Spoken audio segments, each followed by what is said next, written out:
Hey guys, my new channel is called Inksmith. I'll pin a link in the comment below, but that's it for now. Let's jump into the video. Just kind of talk about why did I never discuss the Tokyo Olympics, the quote unquote 2020 Tokyo Olympics that happened in 2021.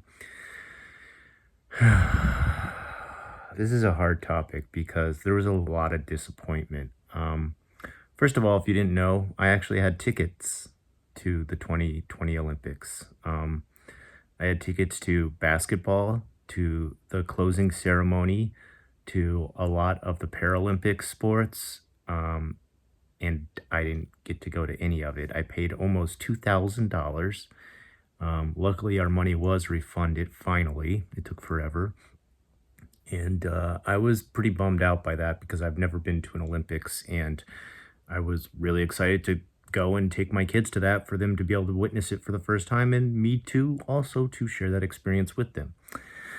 How Japan handled the Olympics was possibly the worst they could have handled it of any country in the world almost, and it wasn't something I could talk about positively without getting somewhat angered. Um, I'm still kind of angry about how they handled it because it was just such a mess. So I'm gonna kind of go through it because some people might think like, "Oh, what's there to be angry about? They got it done." But did they though? But did they? Okay, so let's just start back at the beginning of when the Olympics were being formed. Right away, the logo is stolen. The first artist they have create the logo for the Olympics steals the idea, I believe, from a place in Switzerland, if I'm correct. And the artist he stole it from was actually nice enough to say, you know what, whatever, I'll just let him steal this design. He pointed it out to his company and showed them, hey, look, he took the same exact design and made a logo for the Olympics, but it's the Olympics, so what? But the guy's company actually said, wait, no, no, no, no, no, we don't let this happen to our artists, and actually sued overseas, which is quite expensive. If anybody ever tells you they're going to sue you and they live in another country, they're probably lying because you would need as much money as a corporation does to be able to do that. And that's what they did. And they had to take that down and they had to create another new symbol, which maybe some people really like that symbol. Um, to me, it just looks like you used the liquefy tool on a racing flag. I don't know why that was a great symbol. Like it looked like liquefy on a checkerboard. I wasn't really too impressed with the Japanese Olympic symbol, so sorry, that's the first one. Next up, we've got the government. The government heads that were in charge of the Olympics pretty much screwed up nonstop, didn't prepare at all for coronavirus. Our country had such a bad reaction to coronavirus that literally pregnant women were dying in Japan because they could not get a room in a hospital and would try to give birth at home. There was one woman who was shopped around to, I think it was something like 20 different hospitals before she finally died in the ambulance because they couldn't get her into anyone. Another one was a woman had to give birth inside of an ambulance overnight because she couldn't get into the hospital, and that was the only place they had for her to give birth. Luckily, she lived and delivered a healthy child, but she had to do it in the back of a car. Um, First world nation here, acting like very third world. On top of it, the government officials just, doing all kinds of scummy stuff. They're going to sell the Olympic Stadium as an apartment complex after they finish it. And what happened was because they decided to stop the 2020 Olympics at the last second, tons of people lost tons of money on buying those as apartments. They couldn't be converted because they had to hold them over until 2021. Next up, they decided to have meetings about how they were going to handle coronavirus and keeping people safe and healthy. And one of the head of the government officials in charge of the Olympic department decided to say, we'd like to do it just with men because when women join meetings, all they do is talk about their personal lives and we never get anything done. So I'd like it if it was just all men. Yeah, certified grade A asshole. He was eventually told to step down and get out, and he was disgraced amongst all the entire both sides of the diet at like every party possible. It's just like, oh, so like you're an old school scumbag. Gotcha, gotcha, bye. um, Next up, we got another government official who was in charge of the department for entertainment at the Olympics, and he said he'd really like. Now, I forget this comedian's name. She's a rather large comedian. She's a big, full bodied, heavy set comedian who makes a lot of her comedy about her size. Like, she likes to wear big, glamorous dresses and dress up very bright and jump around and be very active. But she is actually, I think she's probably actually in really good shape because she can move like nobody's business. And I think she used to be like a dancer too. So she has like when she dances like really good. And he decided to say, "Oh, hey, you know who we should have be our mascot? We should have that fat comedian girl dress up like a pig and be our mascot." Oh my God, like what? Everyone, like, I'm sure everybody at the meeting heard the needle come off the record and all eyes like turned to him and was like, "Dude, you do know it's 2021, right?" Like, what are you saying, dude? Dress a fat girl up as a pig and make her the mascot? Like, it's almost something straight out of like a comedy movie. Like, why would you? I don't get it. Next up, we've got more about the entertainment. They decided they were going to have this musician come and do the music for the Paralympics. And then they did a little bit of research into his past. And this musician went to a school where during high school, him and other bullies bullied the disabled kids at the school by making them eat their own fecal matter, wrapping them up in scotch tape, covering them in saran wrap, putting them inside of a cardboard box and kicking them down the hall. Wonderful. Yeah, let's make that guy the person who makes the songs for the Paralympics. What?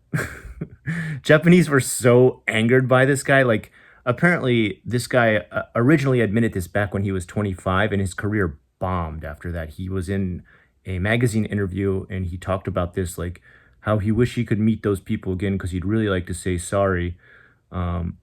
But he kind of bragged. He just used it as almost like a bragging point. Like, yeah, I used to be a bad boy. That's right. I used to beat up disabled kids. He didn't use the word disabled kids. And he was pretty much ran out of town and kind of canceled after that. Back when he was 25, he was 40 now, and he was going to try and do it again. And of course, people brought that article up from the past. And we're like, why would you ever choose this guy? And I'm not a big fan of cancellation, but when a guy was a bully who beat up disabled people, yeah, I'd say that's a pretty good reason to cancel somebody, especially as the song maker for the Paralympics. And I mean, it just gets worse and worse and worse. Like, of course, like the things that Japan chooses to televise are just the most boring of all the Olympic sports. They'll only ever televise things that include Japanese. So you never get any basketball, all right? You never get most of the American type sports because Japan doesn't play a lot of those, which sure, yeah, that's fine. Okay, great. But there's some things I'd rather see that Japan's not part of. I get it. I live in Japan. They're going to root for their own country. But it was just so anticlimactic. They would do these races and then no applause, no hype, no cheers. Just do the activity, finish, get out. And one thing I thought was just like really ridiculous is they had these little kits for them to have to pick up and carry around that were like kind of sanitizing kits that had things like, alcohol spray, masks. But the things they put them in were like the same plastic shopping baskets that we get at like any kind of so grocery store. And I just thought, like, this is really like ghetto. This is why those, like these big bright yellow hand baskets from grocery stores that they made Olympic athletes carry around. It looked like a bunch of shopping obachans at the Ito Yokodo. I mean, what? It just looked very poorly mismanaged. There just seemed to be very little to no excitement. Everybody in Japan was pretty much booing the Olympics. They did not want it to happen. There's literally protests in the streets, something that almost never happens here in Japan because it's pretty peaceful, of people saying, like, why are we having this? Like, more people are just going to get sick. And we did have more people sick from the Corona D or whatever it was, the one that came over from India right away that started to spread very fast. We had to shut down again.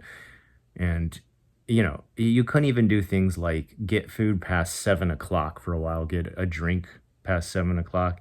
I'm for wearing masks. I'm for lockdown. I believe coronavirus is real. I've had two vaccinations, two vaccination shots.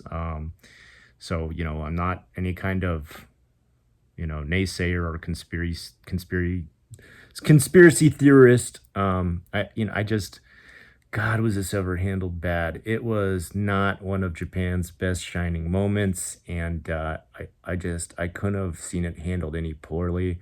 I don't think you will see Japan get the Olympics for a very long time again. Um, the last time they had it, I believe it was 1960, and I don't think you'll probably see it again for easily another 40 years because they there's a couple things Japan really needs to hype up. Number one, they need to kind of get with the times, not just politically, not just socially. I mean, I'm not saying everybody needs to be SJW warriors for everything in the world, but they need to at least get up to what's like middle ground at the very least. Not like call women pigs or say they talk too much in a meeting. Is that too much to ask? Like, come on. Can we respect the other 50% of people in your country? Probably women probably make up even more people in Japan because they live way longer than men. Um, and technology needs to be updated. The level of technology in Japan, I mean, they're just like, there's no drones in any of their, video. The cameras are still these giant handheld things, which I realize most TV cameras are, but just everything is ancient technology. The shows in which they interview these Olympic athletes look like they're straight out of the 70s with sets that don't even have LCD boards. They literally still have paper that they have to rip apart and like pull stickers down from to show the past lives of these Olympic people. It's just it's made for a crowd that's like 80 plus. That's what these shows and interviews and sets are made for, and it's pathetic. I want to think of Japan as the cutting edge of technology, but right now that seems to be something like Boston Dynamics. You ever seen a robot come out of Japan recently? Not really. It's kind of a shame. I hope they start to catch up a little bit more with the world and stop focusing on pleasing the oldest generation and perhaps please every generation equally. Until next time, been unrested. Hope this video wasn't too much of a downer, but I had to put my 2 cents out there about what I thought about the Olympics. Have a good one.